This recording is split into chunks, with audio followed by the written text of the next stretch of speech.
in the late 1950s. My grandmother was widowed, and she lived with my mother. Our rent was $40 a month. How is that? Anything better? Can you hear anything? Well, I grew up Lutheran. My grandmother went to the Assembly of God. Only every once in a while, she would get me to go Test. And in the Assembly of God church, there was lots of hallelujahs. There was people speaking in tongues. They would flare out this stuff in no language you could understand, but someone nearby would interpret.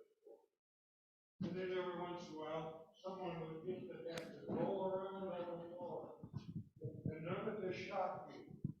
But what did was when they had the collection plate passed around, my grandmother, who was making 75 cents an hour, she put a $10 bill in the collection plate.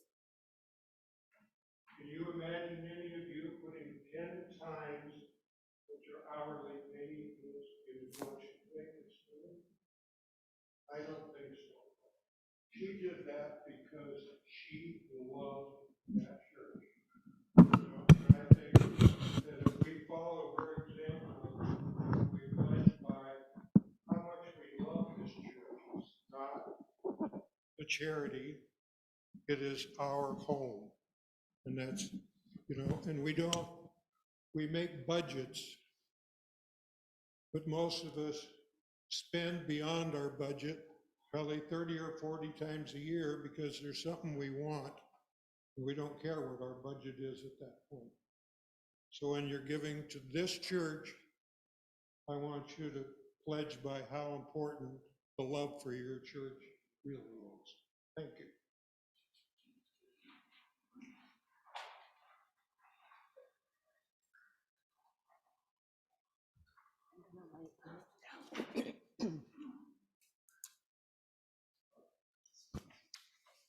I chose a children's story, The Velveteen Rabbit, to talk about a few points from that relate to what we're talking about today. The Velveteen Rabbit is about a stuffed rabbit that was given as a Christmas present to a boy. The boy's other presents were modern and mechanical. They snubbed the old-fashioned Velveteen Rabbit. The wisest and oldest toy in the nursery, the skin horse, he tells the rabbit about toys magically becoming real due to love from the children. He says, real isn't how you are made. It's a thing that happens to you. When a child loves you for a long, long time, not just to play with, but really loves you, then you become real. The rabbit becomes the boy's favorite toy, enjoying picnics with him in the spring, and the boy regards the rabbit as real. Time passes and the rabbit becomes shabbier, but happy. One day the boy comes down with scarlet fever, and the rabbit sits with him. We could have put COVID in there, I guess. The rabbit sits with him as he recovers. The doctor orders that the boy should be taken to the seaside and his room should be disinfected. All his books and toys are burnt, and that includes the Velveteen Rabbit. The rabbit is bundled into a sack and left out in the garden overnight, where he begins to reflect sadly on his life with the boy. As the toy rabbit cries, a real tear drops onto the ground, and a marvelous flower appears. As a teacher educator, I used to do this story a lot with my teacher trainees. And I wanted to illustrate the importance of being vulnerable to a point whenever you're in a classroom setting, and the need to be real with our students. That doesn't mean that we're sharing our most intimate thoughts and moments, but it does mean that we're letting our students see our authentic self from time to time. This is a powerful classroom technique and a management tool that has at its basis a way to build rapport and trust within the classroom community. It occurs over time, though. The rabbit becomes shabby from being held and dragged around with the boy. So we kind of see the shedding of that protective layer, right, over time and as we're interacting with each other. And that's how it transpires in the community setting. Through the layering of intimate gatherings and sharing personal stories, we shed those protective layers and we begin to form a bond that includes a skin that includes all of us. Even more poignant, though, is the use of our purposeful reflection to help us identify those situations that add meaning to our lives. We witness this in the Velveteen Rabbit. That is, as he reflects on his life with the boy, he sheds a tear, the symbol of his love for the boy. And then they say, from which a flower grows. That magic, that power of love and what it can do in transformation. 2 points that Reverends Dana and Claire shared last week during their fireside chat, if you were here. One was, home is relational. It is formed by the quality of our relations. Home is relational. What is the quality of that relationship? I would add, our relationships are only as deep and meaningful as we are willing to be real in them. Another point was, home is a place to feel at ease, to feel comfortable, welcome, and loved. We create that sense or that vibe of ease and comfort when we share from the authentic, real self. And when we do that, we broadcast the message loud and clear, a message of welcome. Here you'll find warmth.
Fred Rogers says, our society's much more interested in information than wonder, in noise than silence.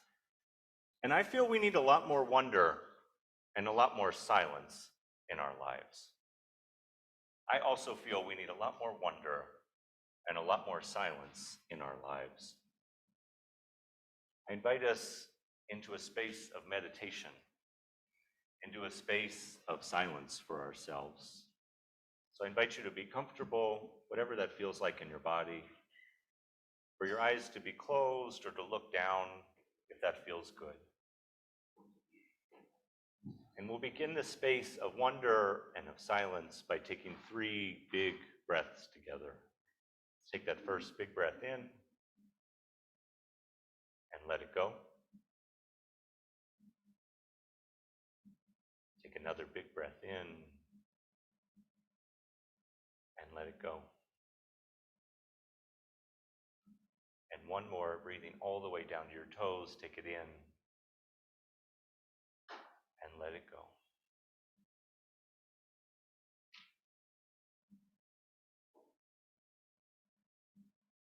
And in this place of silence, I invite you to wonder about your body, to wonder about what is going on inside you this morning. Begin by wondering about your feet and your toes, your ankles.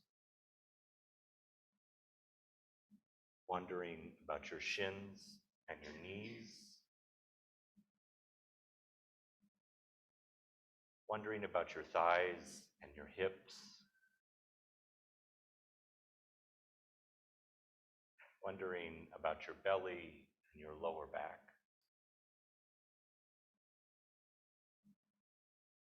About your spine to your chest. Wondering about your heart this morning.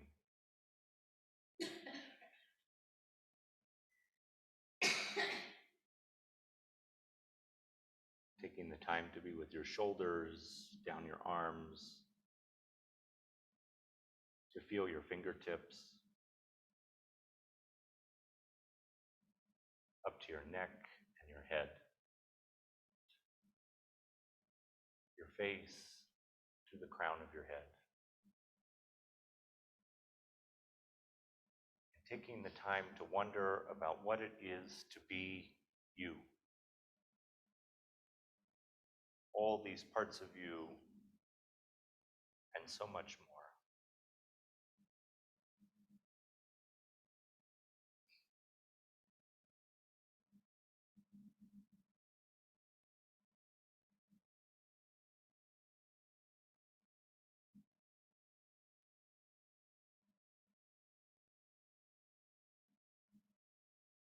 And I invite you to take a hand and to place it on part of you that just needs a little more love this morning.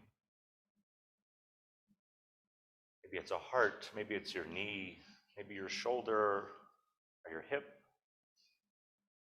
Maybe it's your neck, or maybe it's your other hand. But take a moment to hold yourself with love,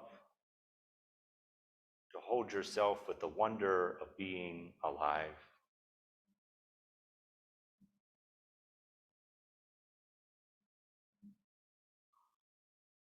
And I invite us all to take one more big breath in together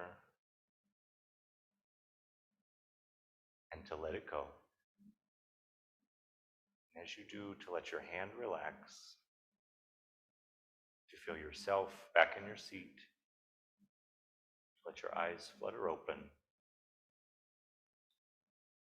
to take a look around at everyone here, at the people wandering together.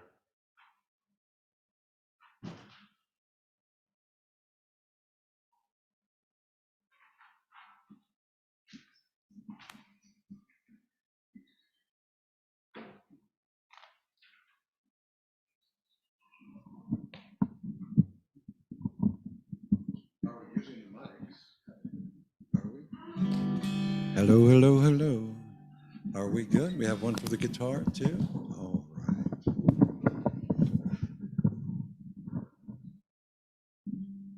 If anything can go wrong with technology, it will. Right.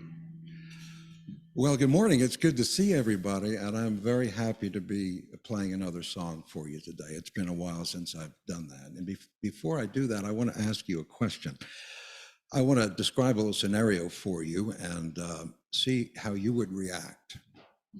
So the phone rings and you notice it's your doctor's office. And you say, good, because you've been waiting for some test results. And you answer the phone and they say, well, we've got some great news for you.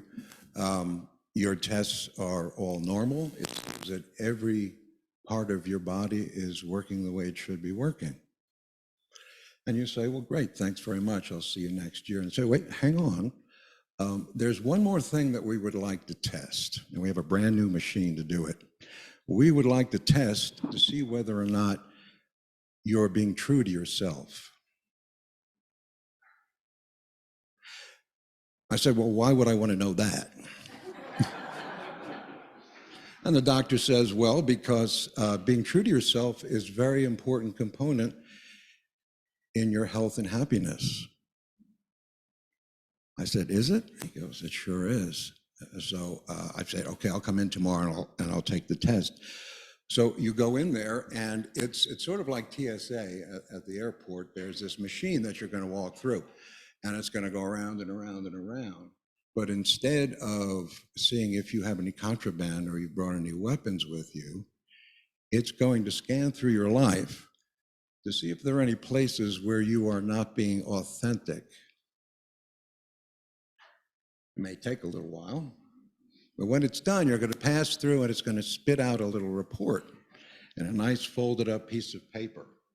And you're going to get to open it. Some people's pieces of paper are blank, but on other pieces of paper, there is something written. And that is the place where you're not being authentic in your life.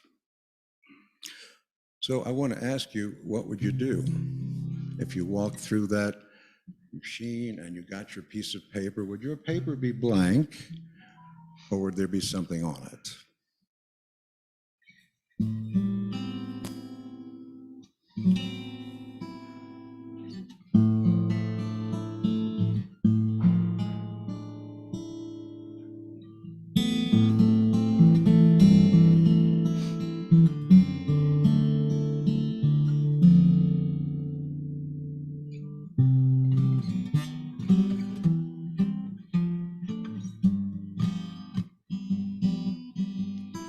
Be yourself.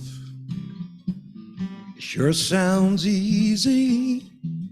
Do you give it a try? And baby steps just leave you feeling queasy inside. But you could be closer than you think. Maybe you're standing on the brink. After a while, it starts to shrink. So be yourself.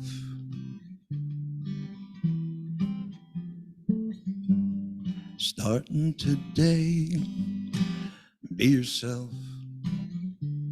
You gotta do it eventually. Be yourself. Just say, screw it, I'm gonna be me. Don't be afraid, it's been locked up too long. Don't be afraid, it'll come out all wrong. That's how we find out where we belong. It's true. So be you.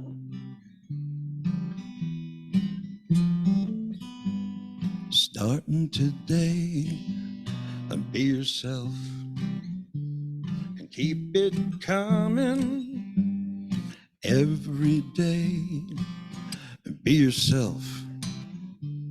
And you'll stop running.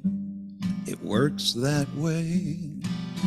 When you finally run out of reasons to wait, you're gonna prove that it's never too late. Go right ahead, open the gates, you'll see. When you show the world everything that you are, and follow your heart like a bright northern star, then you'll know when it's through, you're who you were meant to be. Yourself. Share the wealth, be yourself. Share the wealth, be yourself.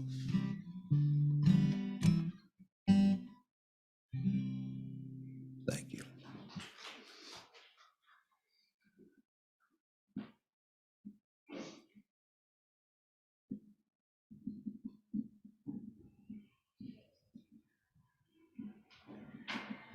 Anything that's human is mentionable, and anything that's mentionable can be more manageable.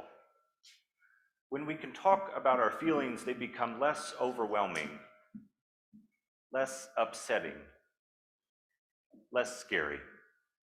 The people we trust with that important talk can help us to know we're not alone. This is a moment we hold in our service each week where we remember that we are not alone. When we can share things that we might not otherwise find to be shareable, and in doing that realize we're being held by this beloved community. And I would love to invite us to share. I'll bring a microphone to you and would invite the congregation to respond with a heartbeat that does two things. It reminds us of the power of our hearts in synchronicity together, but it also reminds the person that they've been witnessed, they've been heard, and that we're with them.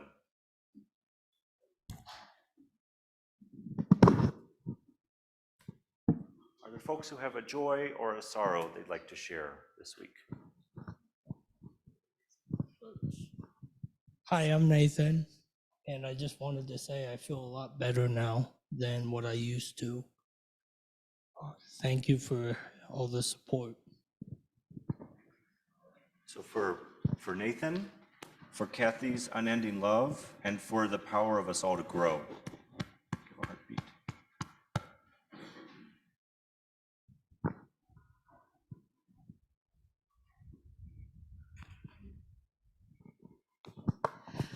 Hi, I'm Brenda Christensen. You probably know me from my ad that has been in this thing forever. But good news is I found a caregiver. So she just has to pass the background check. So as long as there's nothing crazy in her past, we'll be fine. The other good news is my husband Way had a big thyroid surgery. They took a tumor that was 3/4 of a pound out of his neck. It's not cancerous and he's healing well. He just feels a little funky on this new synthetic thyroid, but he can breathe. His windpipe isn't being crushed, so that's good news. And lastly, my birthday is next Saturday. I turn 46, so hooray. So for the celebrations of life, for the gift of breath, for the gift of care, and the gift of holding you both and your family in this community.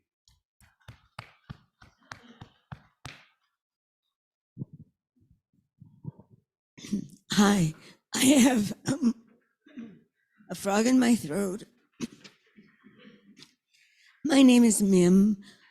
I'm the older sister of Bill, who just had surgery on Friday and came through, but he has a lot of chemo treatment to look forward to. You can't look forward to that. Anyway, he's a great guy, so send him some of your love. You've got enough here for everybody. So in remembering what a gift it is to be the big sister, to carry heavy things, and to also remember that we're here to carry it with you.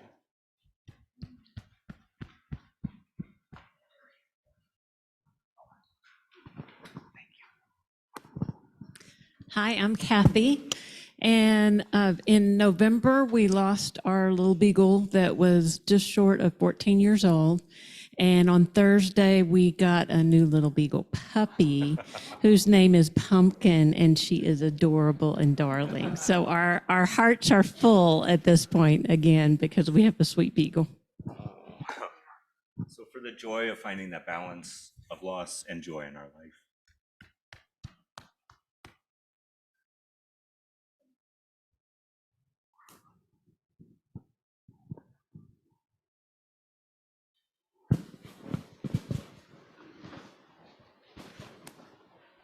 And on Zoom, Casey has a sorrow for the loss of her friend Heidi, and a joy. Her joy is for the grace of God.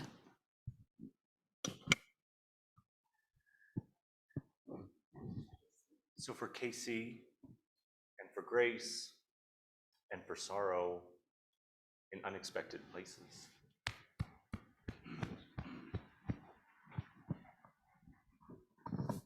Hi, I'm Vaughn, and a very dear friend of mine, Lori, lost her 44-year-old son this past week, supposedly to natural causes. So, and she's heading to Texas today. So I want our positive thoughts to go with her and her family. So for her and for her family and for the oceans of grief washing over them, we're holding them close.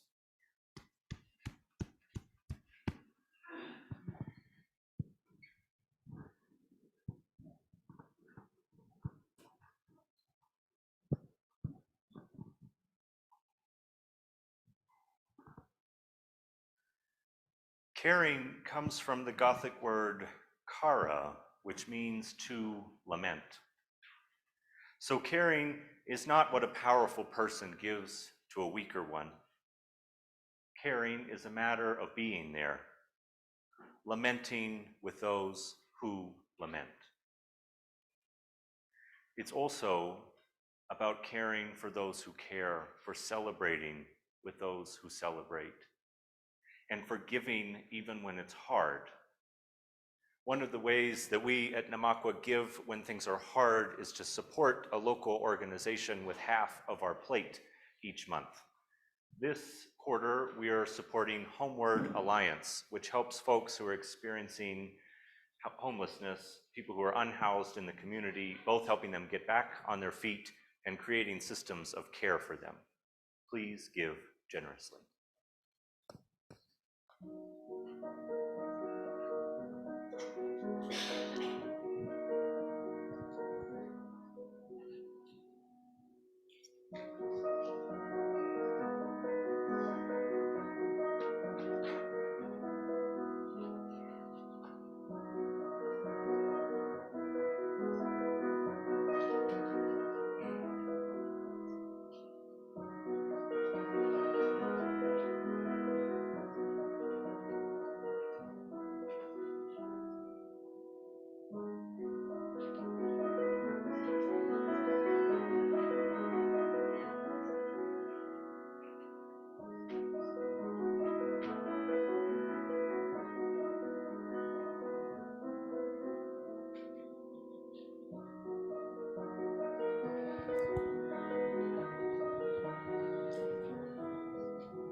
When I was a child, I spent countless hours reading about the lives of the saints. Men and women who were so selfless and so committed to Christianity. I'm sorry, Bill, could you turn me down? Thank you. Thank you. When I was a child, I spent countless hours reading about the lives of the saints. Men and women who were so selfless and so committed to Christianity that they often lost their lives, or at least their well-being, and were awarded posthumously with the highest honor the Catholic Church can bestow on a person,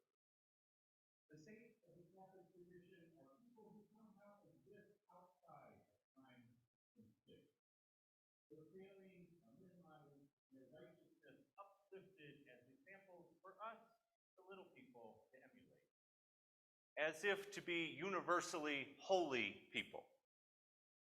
When I read about the lives of the saints, I learned little about the lives of the saints. In only a few cases was the process of their holiness even worth mentioning. Instead, I was inundated with static images of superhumans with strength I could only aspire to, courage I could only dream of, and honor I could only hope to emulate. Stained glass windows and statues and prayer cards with gloriously unattainable images. And at the heart of these frozen visions is the idea that the saints were somehow just being themselves. They were somehow so authentically them in their commitment to Christianity that their bodies are said, within the Catholic tradition, to be preserved from decay after death. I remember seeing the incorrupt body of St. Clare of Assisi in a church there and realizing the stasis of her literal and metaphoric presence in the world. Here was a woman beyond reproach, a woman beyond space and time, an exemplar for tradition as fixed as stone, immovable. Her story is told as if she never became real. We do not follow that tradition. We know that bodies decay, that people are immensely complicated. We know that redemption and change make the most meaningful moments in the human experience. Unitarian Universalists are able to see beyond the static and into the stirring. Our faith is a living, breathing, growing one. If we have saints, they're certainly corruptible, and many Catholics wouldn't agree with our selections. I intentionally left the stagnant behind, and in place of it, I found that it's powerful to be, and even more wondrous to become. The psychotherapist and our second Mr. Rogers of the morning, Carl Rogers, has a foundational book that I find myself turning to over and over again on becoming a person.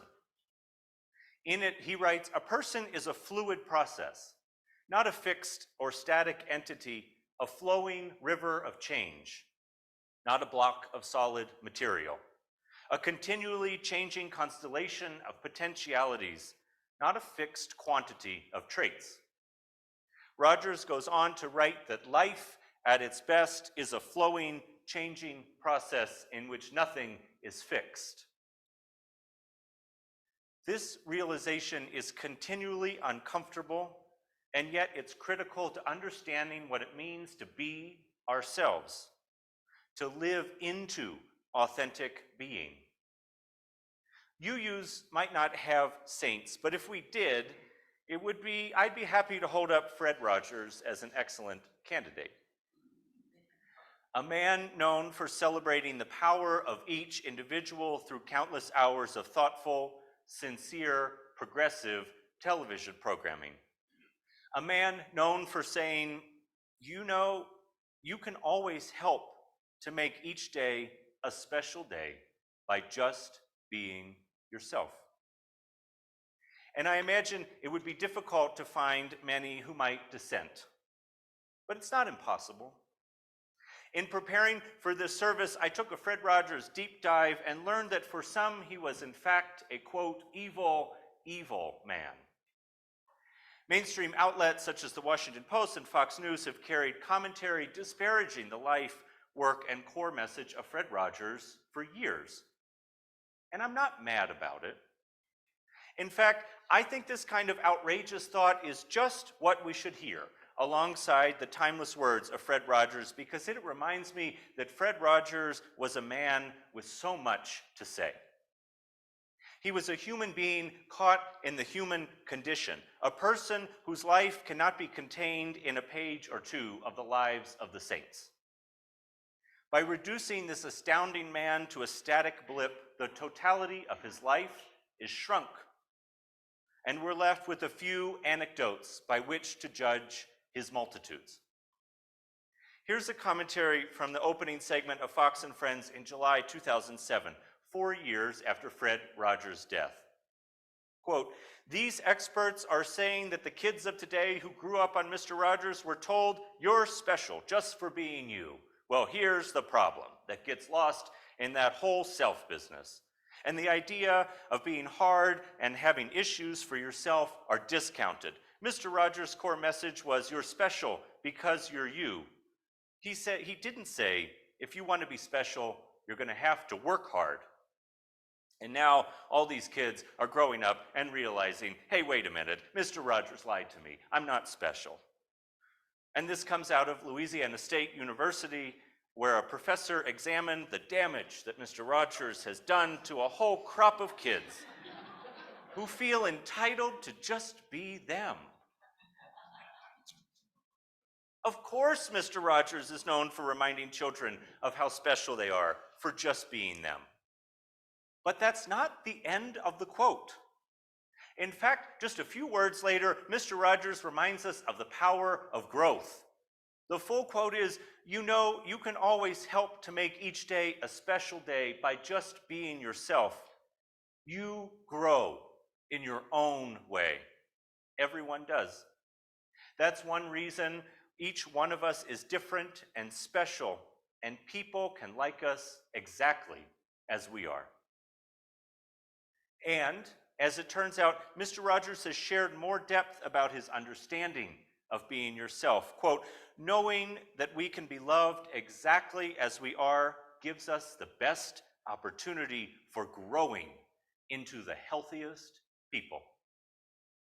Growing into the healthiest people means a person is a fluid process. It means we're not static or fixed. It means we're a flowing river of change, a continuing, changing constellation of potentialities. And once we're able to understand growth in ourselves, we can begin to hold onto the possibilities of seeing and celebrating growth in others. Being loved exactly for who we are, for both Mr. Rogerses in this message, is, as Carl Rogers writes, a curious paradox. The curious paradox, he says, is that, quote, "When I accept myself just as I am, then I can change. When I accept myself just as I am, then I can change." We become real by accepting our totality, by living into loving, by becoming, as we learn in The Velveteen Rabbit when the skin horse explains to the rabbit, it takes a long time. That's why it doesn't happen to people who break easily, or who have sharp edges, or who have to be carefully kept. Young Clare, transfixed by the lives of the saints, could have been broken so easily. Fox and Friends hosts disparaging one cherry-picked line of Fred Rogers certainly have sharp edges. Those who are unwilling to see us in our totality are too carefully kept. Luckily, none of us is restricted to just being ourselves. This living tradition calls us to become ourselves, to live into brave vulnerability of being real in the world over and over again. We are able to see beyond the static and into the stirring. Whether it's fodder for the right-wing outrage machine or unattainable aspirations through the lives of the saints, when we decide to minimize a person's existence to a few moments, we ignore the wonder inherent in our becoming. So go out and get into the work of becoming. Do the work of loving yourself so much each day that you're ready to grow into something new tomorrow. For nothing is fixed. Life, at its best, is a flowing, changing process. May it be so.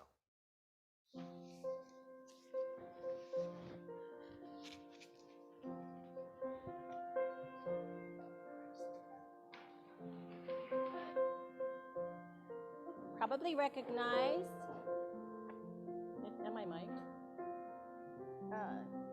Mama Cass did this song, so join us in the chorus.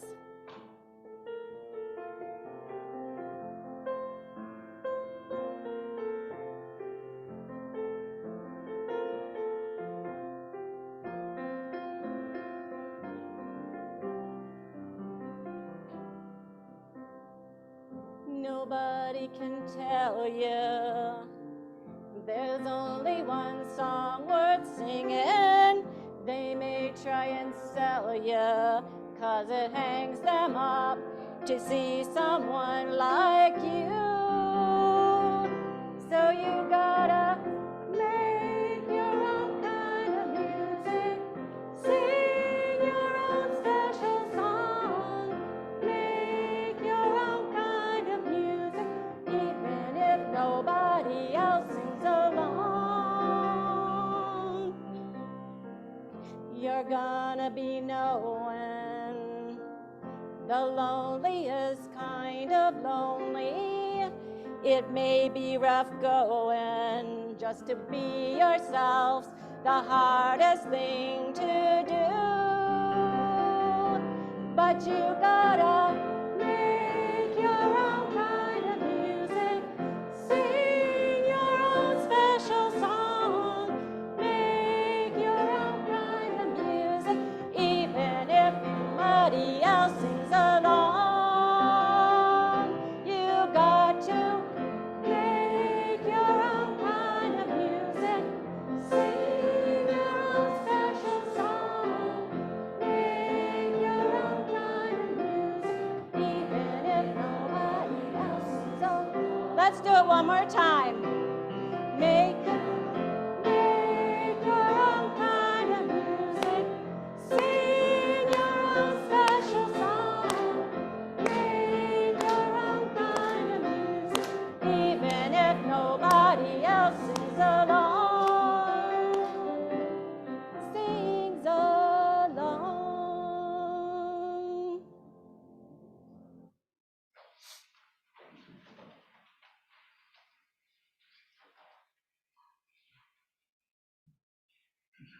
I was leaving the room.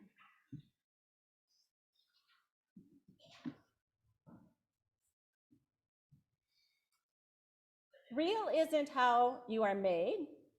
It's a thing that happens to you. When a child loves you a long, long time, not just to play with, but really loves you, then you become real. Does it hurt? Sometimes. When you are real, though, you don't mind being hurt. Does it happen all at once, like being wound up, or bit by bit? It doesn't happen all at once. You become, and it takes a long time. That's why it doesn't happen often to people who break easily or have sharp edges, or who have been carefully kept in the closet, maybe. Generally, by the time you are real, most of your hair has been loved off, your eyes drop out, and you get loose in the joints and very shabby. But these things don't matter at all, because once you are real, you can't be ugly except to the people who don't understand. Let's land with a big breath in and let it go. You make each day a special day. You know how? By just being you. There's only one person in the whole world like you, and people can like you exactly as you are.